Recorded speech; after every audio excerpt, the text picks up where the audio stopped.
Hello everyone, welcome to my online classroom.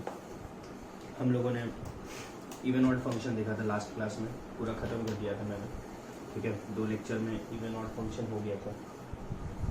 आगे बढ़ते हैं अब, ठीक है ना, नेक्स्ट फंक्शन की तरफ। ये बहुत आसान है, ये तो बहुत काम का भी है। ठीक है, चैप्टर का नाम था फंक्शंस।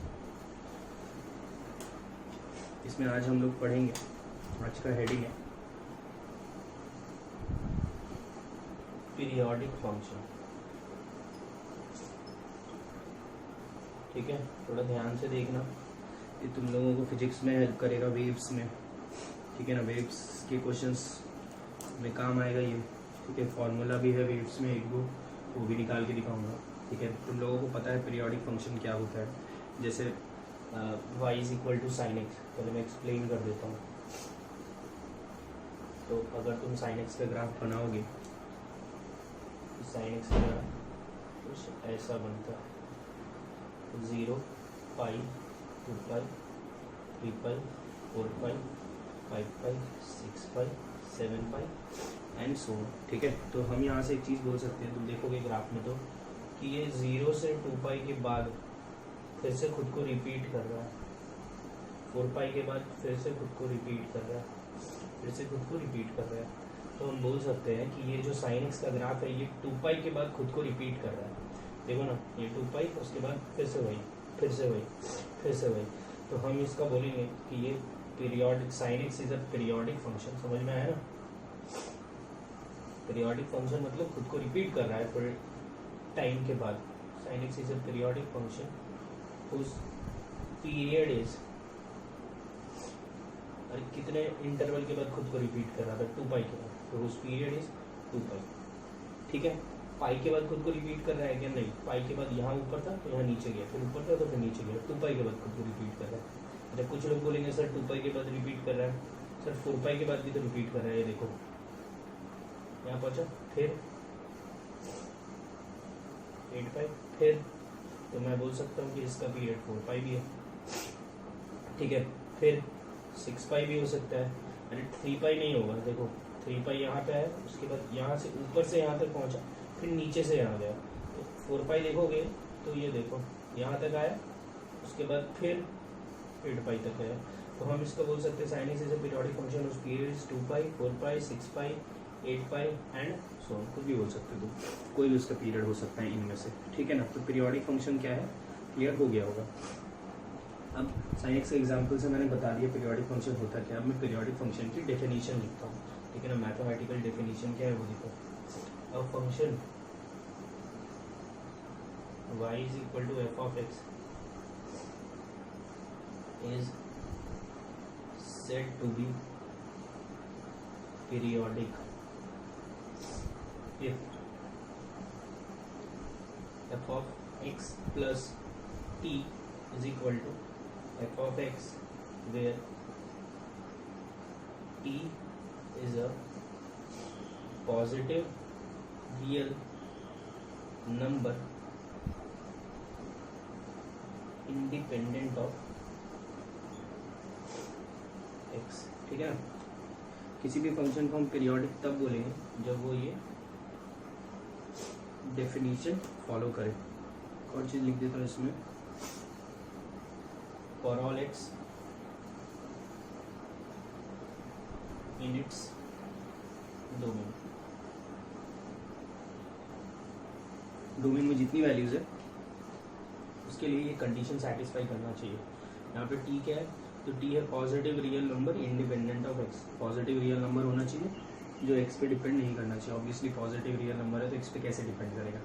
ठीक है, तो जैसे हमने साइन एक्स का ही एग्जांपल देखा, तो तुम अगर साइन एक्स में ये वाली तुम बोलोगे सर ये वाली डेफिनेशन लिख के दिखाओ, तो देखो लिख देता हूँ, sine x plus 2 pi is equal to sine x. ये देख सकते हो तुम, ये 2 पाई कितना होता है 360। ठीक है, तो 360 में कुछ ऐड करेंगे तो फर्स्ट क्वाड्रेंट में साइन पॉजिटिव और एक्स एक्सिस से लिया है तो साइन रहेगा, तो sign x plus 2 pi is sine x. ठीक है, देखो कंडीशन सेटिस्फाई करके ये वाली, इससे कंपेयर करोगे तो टी आ जाएगा 2 पाई, उसका पीरियड आ गया 2 पाई। ठीक है ना, यहाँ पे समझ में आ गया होगा ना, क्लियर है ना। अगर ये कंडीशन फॉलो करेगा तो हम उसको बोलेंगे पीरियोडिक, ठीक है, और अगर नहीं करेगा तो हम बोलेंगे उसको नॉन पीरियोडिक। यहाँ पे टी याद रखना पॉजिटिव रियल नंबर आना चाहिए जो इस पे डिपेंड नहीं करना चाहिए एक्स पे, ठीक है ना। यहाँ पे टी को क्या बोलते हैं, T is called period of the function, ठीक है ना। टी को हम फंक्शन का पीरियड बोलते हैं। अब तुम बोलोगे यार सर ये सब तो आपको पूरा पहले से याद था, तो आपने तो सारी चीज़ें लिख लिख के मतलब बना के या फिर याद था तो आपने सब चीज़ पहले से ही अप्लाई कर दी। अगर निकालना होता साइन एक्स का पीरियड तो कैसे निकालते, तो चलो वही मैं करता हूँ। Find period of f of x is equal to sine x, ठीक है ना। साइन एक्स का पीरियड निकालना है, देखो कैसे निकाल रहा हूँ मैं। अगर वो पीरियोडिक है तो ऑब्वियसली ये कंडीशन फॉलो करेगा, f of x plus t is equal to f of x. F of x plus t लिखता हूँ मैं। एफ ऑफ एक्स क्या है, साइन एक्स। कोई f of x plus t लिखने बोलेगा तो क्या करोगे, एक्स की जगह क्या पुट कर दोगे, एक्स प्लस टी, हो गया ये। यहाँ पे ऐसे उल्टे काम मत करना कि साइन साइन काट रहा है, तुम लोग को ना बोला था मैंने, एक साइड ले लिया। ये लिखा है साइन ए माइनस साइन बी, फॉर्मूला याद होना चाहिए, 2 sine A minus B by 2 cos A plus B by 2, ठीक है। यहाँ से ये आ गया 2 sine t by 2 cos 2x plus t by 2 is equal to 0। Clear है ये। यहाँ से मैं बोल सकता हूँ या तो ये 0 होगा या तो ये 0 होगा।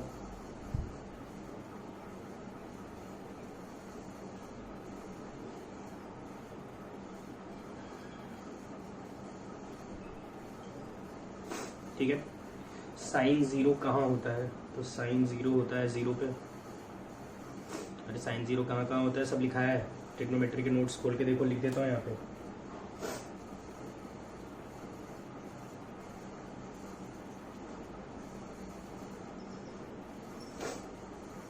इसके नोट्स खोल के देखो, साइन 0 कहाँ होता है, तो साइन 0 होता है, याद होगा तो 0 पे, पाई पे, 2 पाई पे, उन सबको रिप्रेजेंट हमने किया था n pi, n belongs to integer.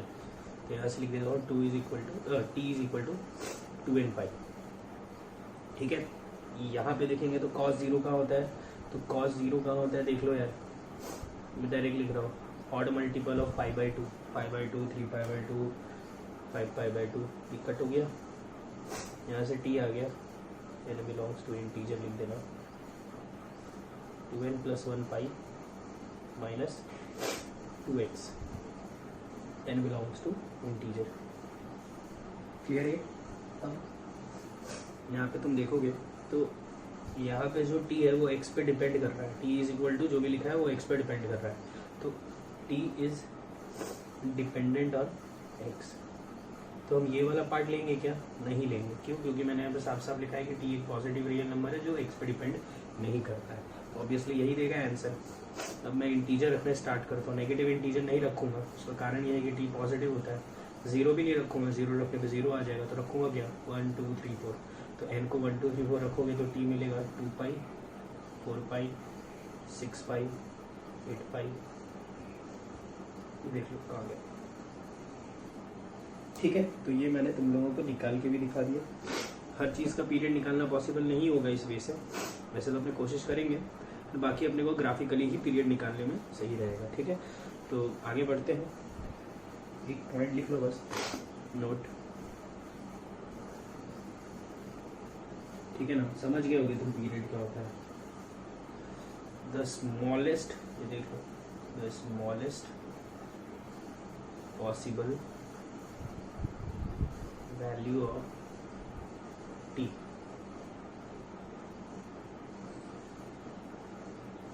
for which the relation f of x plus t is equal to f of x holds is called fundamental period of the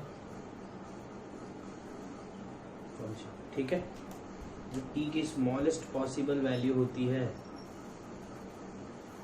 जो भी पॉसिबल वैल्यू होगी t की smallest, उसको function का fundamental period बोलते हैं। जैसे sin x में t की इतनी पीरियड है, सबसे स्मॉलेस्ट कौन सी वैल्यू है 2 पाई, तो हम बोलेंगे fundamental period of sin x is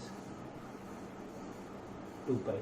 ठीक है, पीरियड कोई पूछेगा तो पीरियड 2 पाई भी है, 4 पाई भी है, 6 पाई भी है, 8 पाई भी है। फंडामेंटल पीरियड सिर्फ 2 पाई है। क्लियर है ये? पीरियड डेफिनेशन क्लियर होगी, निकालना कैसे है वो भी क्लियर होगा। ठीक है, आगे बढ़ते हैं। नेक्स्ट क्वेश्चन देखो, prove that f of x is equal to sin under root x is non periodic. ठीक है, ये हमको प्रूव करना है कि ये पीरियोडिक नहीं है। ठीक है, तो पीरियोडिक नहीं है तो तुमने स्कूल में एक मेथड पढ़ा होगा, कॉन्ट्राडिक्शन मेथड। ठीक है, कॉन्ट्राडिक्शन मेथड में हम क्या करते थे, इसको पीरियोडिक मान लेंगे, मतलब जो चीज़ मतलब इसको नॉन पीरियोडिक प्रूव करना है तो हम f ऑफ x को पीरियोडिक मान लेंगे और फिर हम लास्ट में ये प्रूव कर देंगे कि हमने जो माना था वही गलत था।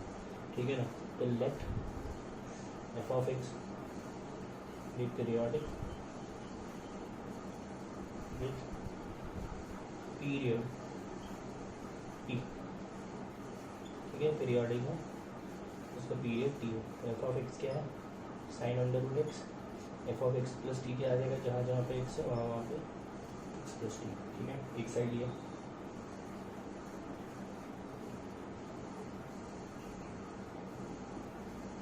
साइन ए माइनस साइन बी का formula 2 sine A minus B by 2 cos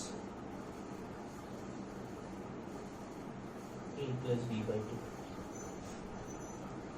ठीक है, मैं सेम ही तो कर रहा हूँ जो पिछली बार किया था, या तो ये 0 होगा या तो ये 0 होगा।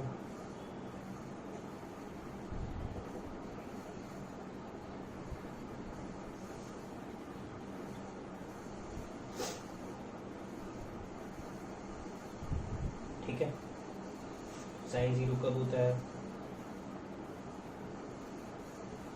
n पाई। कॉस 0 कब होता है, 2n plus 1 pi by 2, n belongs to integer. यहाँ पे देखोगे तो आ जाएगा under root x plus t minus under root x is equal to 2n pi. यहाँ पे आ जाएगा under root x plus t plus under root x is equal to 2n plus 1 pi. या तो ये होगा या तो ये होगा, और लिख देता हूँ बीच में। अब यार मैंने बोला कि यार मुझे यहाँ से t निकालना है। अब t निकालने के लिए ऑब्वियसली यहाँ पे क्या करेंगे, स्क्वायरिंग। तुम देखो कितनी भी स्क्वायरिंग कर लो, यहाँ पे तुम स्क्वायरिंग जैसे करोगे यहाँ पे तो ये आ जाएगा x plus t plus x. यहाँ पे तुम t और x को अलग अलग नहीं कर पाओगे, मतलब t जो है वो x पे डिपेंड करेगा ही, और यहाँ पे भी अगर स्क्वायरिंग करोगे तो t जो है वो x पे डिपेंड करेगा ही। तो इन दोनों ही केस में t is dependent on x, इस केस में भी t is dependent on x। ठीक है ना, दोनों ही केस में t x पे डिपेंड करेगा। तुम करके देख लो, मुझे तो डायरेक्ट दिख रहा है, तो मैं बोल सकता हूँ इन दोनों ही केस में therefore by contradiction we can say that f of x is equal to sin under root x is non periodic. ठीक है ना, नॉन पीरियोडिक है, वो तो अब क्लियर होगा। ठीक है कि ये नॉन पीरियोडिक है। इस टाइप के क्वेश्चन IIT में पहले आया करते थे, अब तो बिल्कुल नहीं आते हैं। लेकिन अब तुम फ्री रहो इन सब चीज़ों से। देखो एक दो चीज़ें डायरेक्टली मैं बता ही देता हूँ, सुन ही लो अच्छे से। हम लोगों को जहाँ पे ग्राफ बना सकें वहाँ पे ग्राफ बना के ही पीरियड चेक करना है। ठीक है ना, ये करने की ज़रूरत नहीं है, ये तो मैं करने वाला भी नहीं। जहाँ पे मैं ग्राफ बना सकता हूँ वहाँ पे मैं ग्राफ ही बनाऊंगा, ठीक है। तो जैसे कि एक चीज़ स्वप्निल सर ने अभी तक तुम लोगों को मॉडुलस, ग्रेटेस्ट इंटीजर और फ्रैक्शनल पार्ट नहीं पढ़ाया, वो अभी स्टार्ट करेंगे आज से, शायद मॉडुलस फंक्शन के क्वेश्चंस करवाएंगे। एक फंक्शन होता है, मैंने पढ़ाया था या बताया था, पढ़ाया तो नहीं था, फ्रैक्शनल पार्ट फंक्शन, ठीक है। ये मैंटिसा जैसा ही है, याद होगा तो। जैसे क्या होता है कि थोड़ा सा हल्का सा एकदम आइडिया दे रहा हूँ मैं यहाँ पे, देखो मैं लिख देता हूँ फ्रैक्शनल पार्ट फंक्शन, ठीक है। तो फ्रैक्शनल पार्ट फंक्शन क्या है, तो इट इज रिप्रेजेंटेड बाय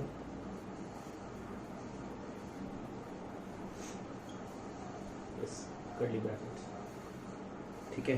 तो जैसे एग्जांपल दे देता हूँ मैं एक दो एग्जांपल, क्या है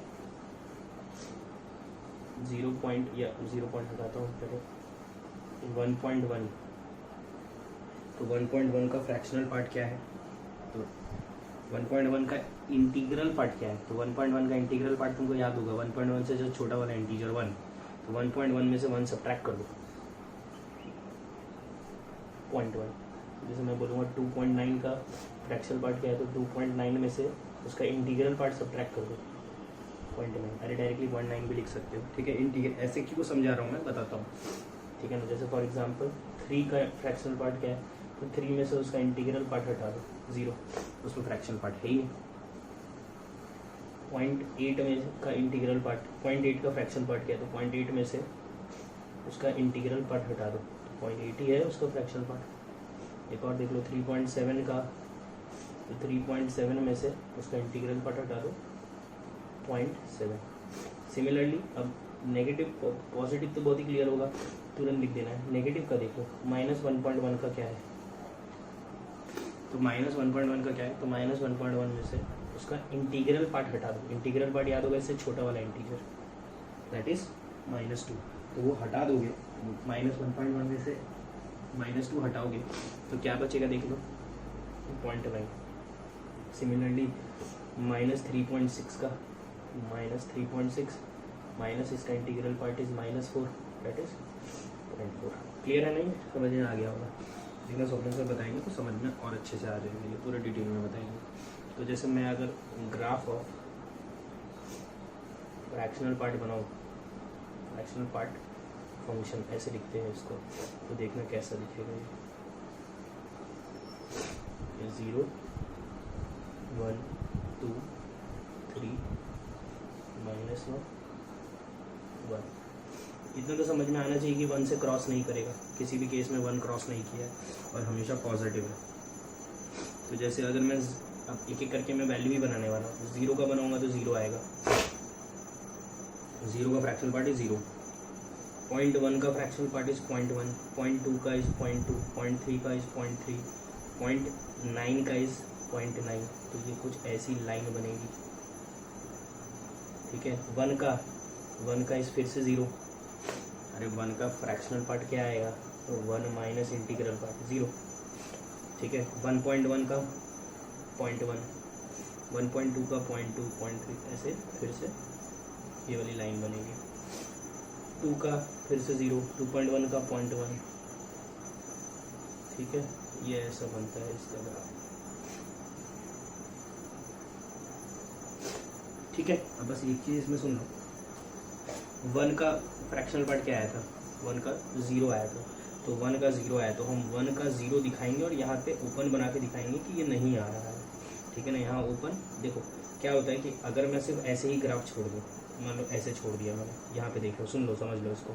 यहाँ पे अगर मैंने ऐसे छोड़ दिया, मैं बोलूँगा 2 पे वैल्यू क्या आ रही है, 2 पे फ्रैक्शनल पार्ट क्या आ रहा है, तो 2 पे कोई बोलेगा 0 भी आ रहा है और 2 पे कोई बोलेगा 1 भी आ रहा है, ठीक है ना। लेकिन 2 का फ्रैक्शनल पार्ट क्या होता है, 2 का फ्रैक्शनल पार्ट होता है 0, तो हमको दिखाना पड़ेगा कि 2 पे 0 आ रहा है और ये नहीं आ रहा है, तो ओपन बना के दिखाते हैं, ठीक है। ये ऐसे ओपन बना के दिखाते हैं, ये समझ में आ जाएगा तुमको, वही स्वप्न से समझा देंगे। तो अभी तो बस मेरे को क्या यूज़ क्या पड़ रहा है उसमें देख लो। जैसे फ्रैक्शनल पार्ट देखोगे तो 1 के बाद खुद को रिपीट कर रहा है, ये देखो, फिर रिपीट किया, फिर रिपीट किया, फिर सेम रिपीट करेगा। तो मैं लिख देता हूँ fractional part function is periodic with period, कितना है पीरियड 1, ठीक है ना। पीरियड 1 भी बोल सकते हो, 2 भी बोल सकते हो, 3 भी बोल सकते हो। तो मैं लिख देता हूँ विथ फंडामेंटल पीरियड, ठीक है ना। सबसे छोटा पीरियड क्या है उसका 1। क्लियर है, ठीक है। फ्रैक्शनल पार्ट फंक्शन के बारे में बहुत कम चीज़ें बताई हैं मैंने, ठीक है ना। स्वप्न सर बहुत डिटेल में बताएंगे, अभी हमको बस पीरियोडिक फंक्शन में इतना ही यूज़ होने वाला है, तो मैं इतना ही बता रहा हूँ, ठीक है। Periodic fractional part function periodic है जिसका पीरियड 1 है। तुमको ये सब नहीं समझ में आया तो ये रट्टा भी मार लो, अभी के लिए काम हो जाएगा अपना इस चैप्टर में, ठीक है। आगे बढ़ते हैं।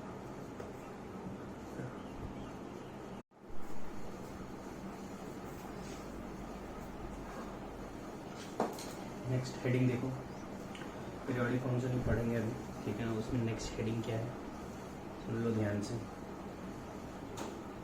सम स्टैंडर्ड फंक्शन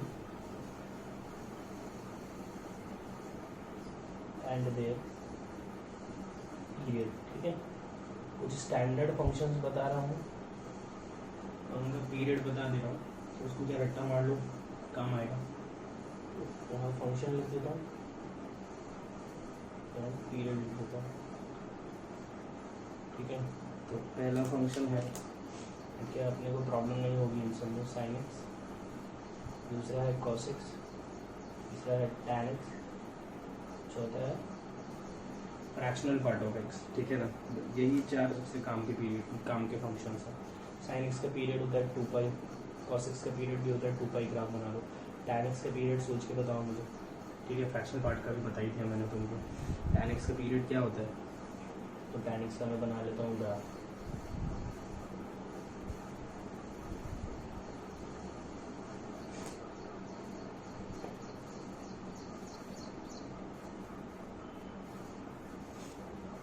-π/2, π/2, 3π/2, -3π/2। देखो ये इस इंटरवल के बाद खुद को रिपीट किया। ये कितने का इंटरवल है, टोटल पाई का इंटरवल है। पाई के बाद खुद को रिपीट किया, फिर खुद को रिपीट किया।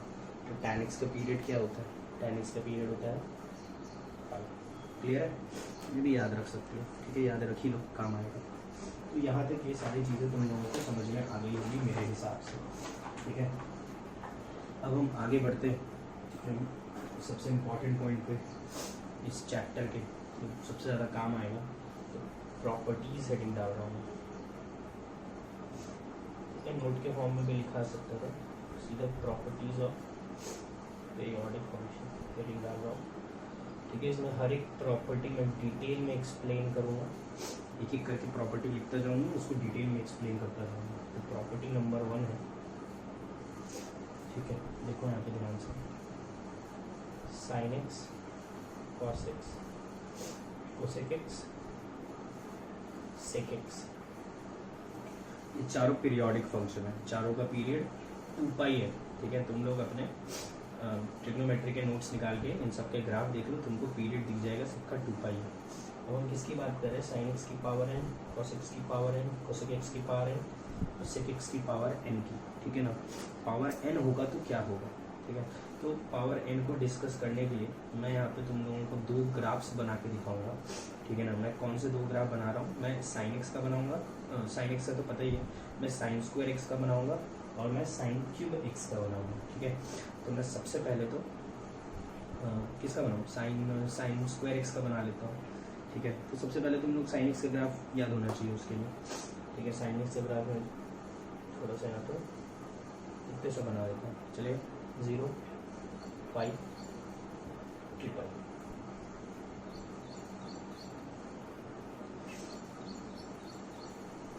0 पाई 2 पाई, अरे 0 पाई 2 पाई तक के लिए ही बनाऊंगा मैं पूरे ग्राफ, क्योंकि पीरियोडिक होता है साइन, तो 2 पाई के बाद तो रिपीट करेगा ही।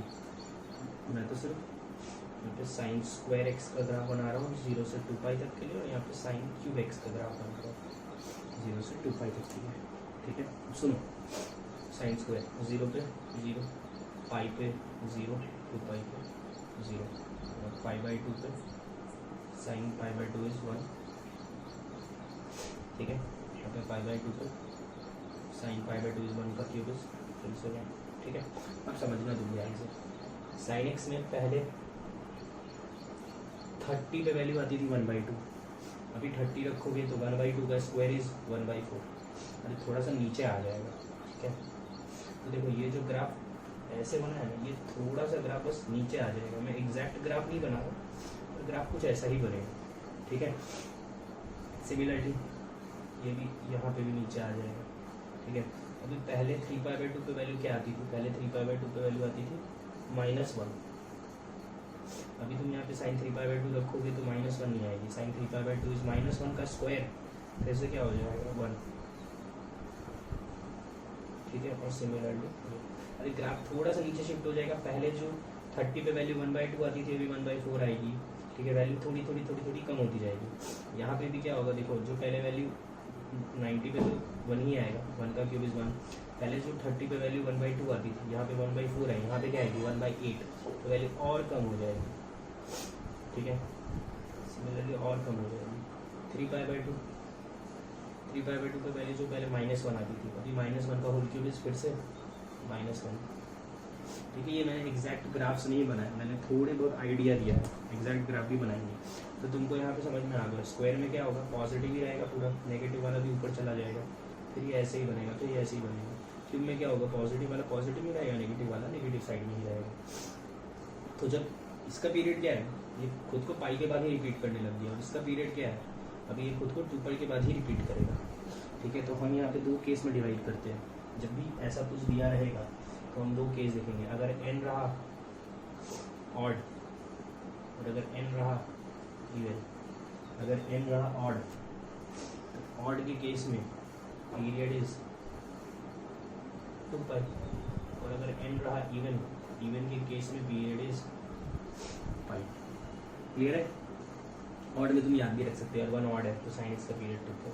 इवन के केस में तुम थोड़ा बहुत आइडिया ले लो, स्क्वायर करेंगे तो नीचे वाला भी ऊपर चला जाएगा, तो उसका पीरियड हो जाएगा π। क्लियर है? ठीक है।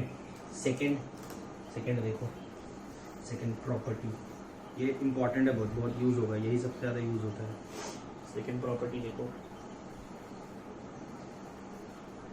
ये तो साइन कॉस कोसेक सेक की बात होगी। अब हम टैन की पावर n, कॉट की पावर n की बात करते हैं, ठीक है।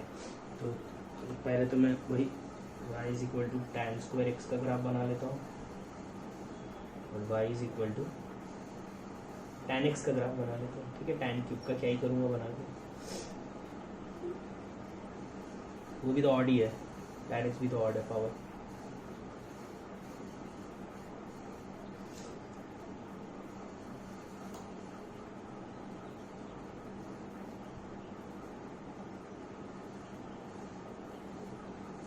ठीक है। ऑड के लिए तो हमको पता है कि ऑड के लिए पीरियड क्या रहता है, पाई, अभी लिखा था मैंने ये रहा, ठीक है। अब हमें ना टैन स्क्वायर की तरफ देखने वाले हैं।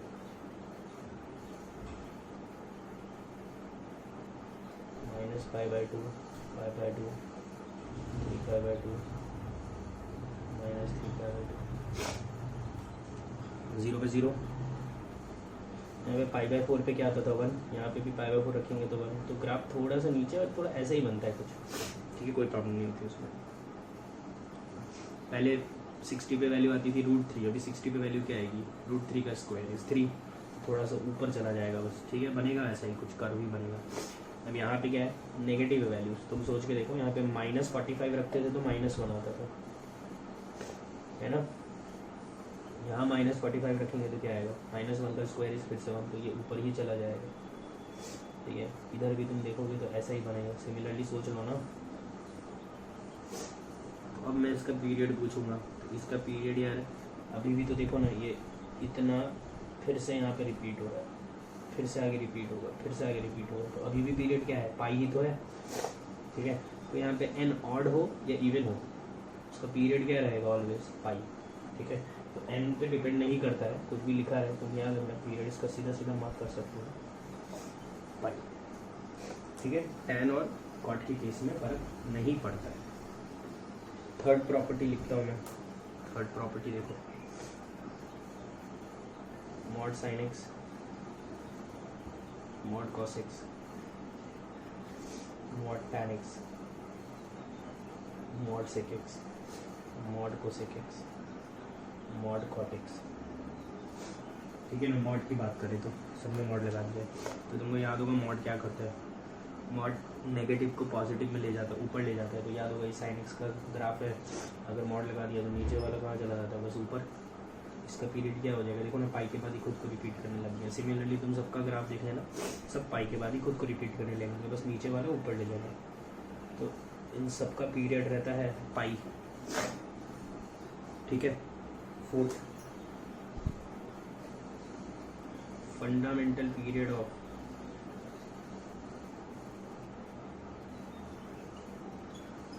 Fractional part of x is 1, ठीक है। ये बताना बहुत ज़रूरी है, इसलिए बार बार बोल रहा हूँ मैं, ठीक है। नेक्स्ट, एवरी पीरियोडिक फंक्शन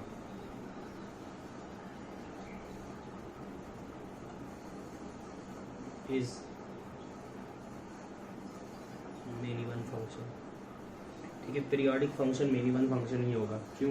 क्योंकि पीरियोडिक फंक्शन खुद को रिपीट कर रहा है ना यार, रिपीट कर रहा है मतलब एक्स की अलग अलग वैल्यूज पे सेम वाई आ रहे होंगे, ठीक है ना। ये तो तुमको बहुत आराम से समझ में आ जाएगा कि सारे पीरियोडिक फंक्शन मिनिमम फंक्शन ही होते हैं, ठीक है ना। तो बहुत ही डायरेक्ट है, कोई प्रॉब्लम नहीं होगी इसमें, ठीक है। सिक्स्थ पॉइंट देखो, सिक्स्थ पॉइंट इंपॉर्टेंट है लोग। If F of x is periodic with period t, then f of x plus minus a is also periodic with period same t, ठीक है। क्यों? तो क्यों क्या है, तुमको ग्राफ समझाया था इसका, तो मैंने क्या होता था इसके ग्राफ में, प्लस करते थे तो ग्राफ पीछे शिफ्ट होता था, माइनस करते थे तो ग्राफ आगे शिफ्ट होता था। Sorry, f of x plus minus a, ठीक है ना, f of x plus minus a लिखा मैंने। प्लस ए करते थे तो ग्राफ ऊपर शिफ्ट होता था, माइनस ए करते थे तो ग्राफ नीचे शिफ्ट होता था। इसका एग्जांपल दे देता हूँ, ठीक है ना। हम पीछे इसका ग्राफिकल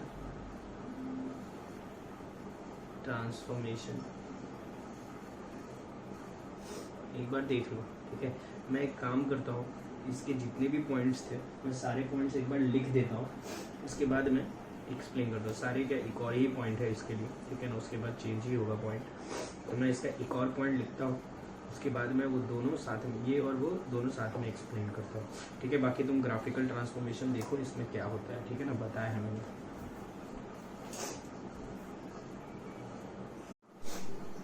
ठीक है। पॉइंट्स लिखता हूँ।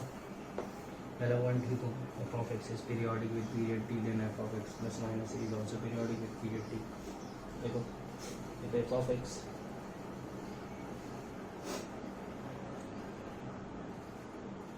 Is periodic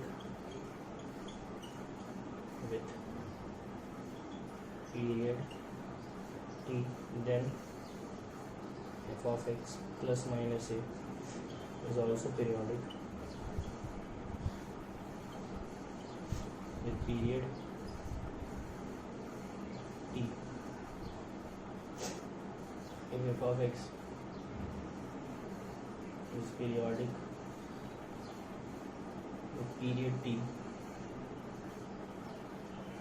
then a f of x is also periodic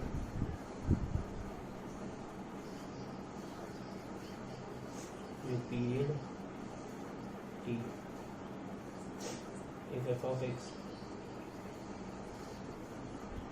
is periodic with period t, then f of ax is also periodic with period। ये भरो तुम, ठीक है। मैं बताता हूँ, पहले एक्सप्लेन कर रहा हूँ पूरा, तुम सोच के भरो। मैं लास्ट में बताऊँगा, चारों पॉइंट एक्सप्लेन करने, तीनों पॉइंट एक्सप्लेन करने के बाद नाइन्थ वाला पॉइंट बताऊँगा। तो यहाँ पे लिखा हुआ है कि एफ ऑफ एक्स पीरियोडिक है with period t, then f of x plus minus is also periodic with period t, ठीक है। यहाँ पे एफ ऑफ इसमें और इसमें डिफरेंस दिखना चाहिए। यहाँ पे पूरे फंक्शन में ये ऐड किया है, यहाँ पे सिर्फ एक्स में ऐड किया है। इसमें और इसमें डिफरेंस दिखना चाहिए, यहाँ पे पूरे फंक्शन में ये मल्टीप्लाई किया है, यहाँ पे सिर्फ x में मल्टीप्लाई किया है, ठीक है। तो अब मैं एग्जाम्पल के थ्रू एक्सप्लेन करता हूँ यार, ऑब्वियसली उसी से समझ में आएगा। तो पहला है y is equal to sine x से ही समझाऊंगा सब कुछ। साइन एक्स का ग्राफ ये रहा 0 पाई 2 पाई 1 -1, पीरियड कितना है इसका 2 पाई। तो 6th वाले के लिए मैंने ये लिखा है साइन एक्स में 1 ऐड किया। 7th वाले पॉइंट के लिए मैंने साइन एक्स -π/2 या +π/2 कुछ भी ले सकते हो, +π/2 लिखा है, x में ऐड किया है, ठीक है। ऐसा तुमने क्वेश्चन वेव्स में किया होगा। π/2 को सर लोग फेज डिफरेंस बोलते हैं, ठीक है ना। कुछ तो भी बोलते हैं फाई वगैरह लिखते हैं WT+5, ठीक है ना, ωt+5। तो ये भाई फेज डिफरेंस है, शायद फेज डिफरेंस ही बोलते थे। ये पहले यही तुम्हें एक्सप्लेन कर रहा हूँ, फिर वो देखते हैं। तो यहाँ पे पूरे फंक्शन में 1 ऐड किया, इससे क्या फ़र्क पड़ता था और इससे क्या फ़र्क पड़ता था, सुनना ध्यान से। पहले यहाँ पे 0 रखने पे 0 आता था, अभी 0 रखने पे साइन 0 तो 0 ही होता है, पर +1 होने की वजह से वो 1 आ जाएगा, ठीक है। पहले 90 रखने पे 1 आता था, अभी 90 रखने पे साइन 90 तो 1 होता है, लेकिन 1 + 1 2 हो जाएगा, ठीक है। तो हम सीधा सा बोलेंगे, देखो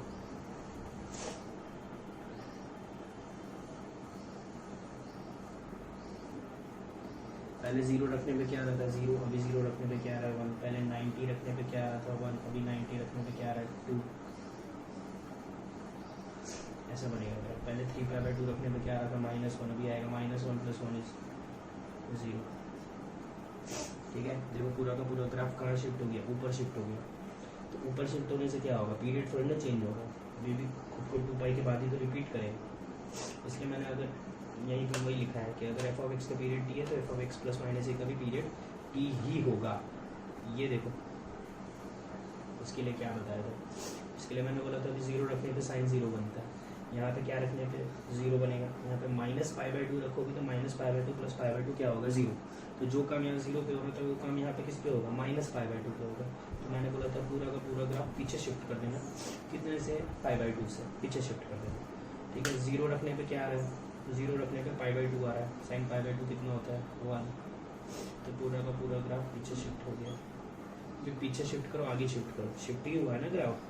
पीरियड तो वही रहेगा, 0 से 2π के बाद ही खुद को रिपीट करेगा, और 2π के इंटरवल के बाद ही खुद को रिपीट करेगा। 0 पहुंच गया, ठीक है ना। सब में से सब्ट्रैक्ट करते जरा, पाई में π/2 सब्ट्रैक्ट करोगे तो π/2, 3π/2 में सब्ट्रैक्ट करोगे तो पाई, 2π में सब्ट्रैक्ट करोगे तो 2π - π/2 = 3π/2। देखो ना अभी भी खुद को इस इंटरवल यहाँ से लेके यहाँ तक के बाद ही ना खुद को रिपीट कर रहा है।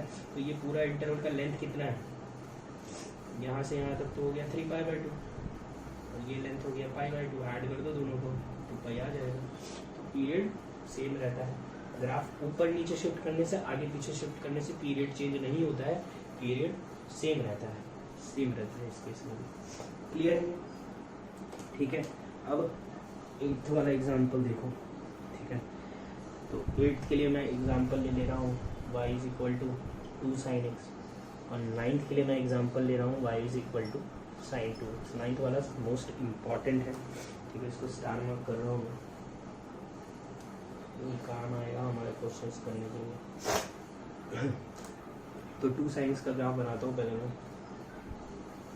0 रखने पे 0, 90 रखने पे 2, 180 रखने पे 0, 3π/2 रखने पे -2, और 2π रखने पे फिर से 0 करके देख लो, ठीक है।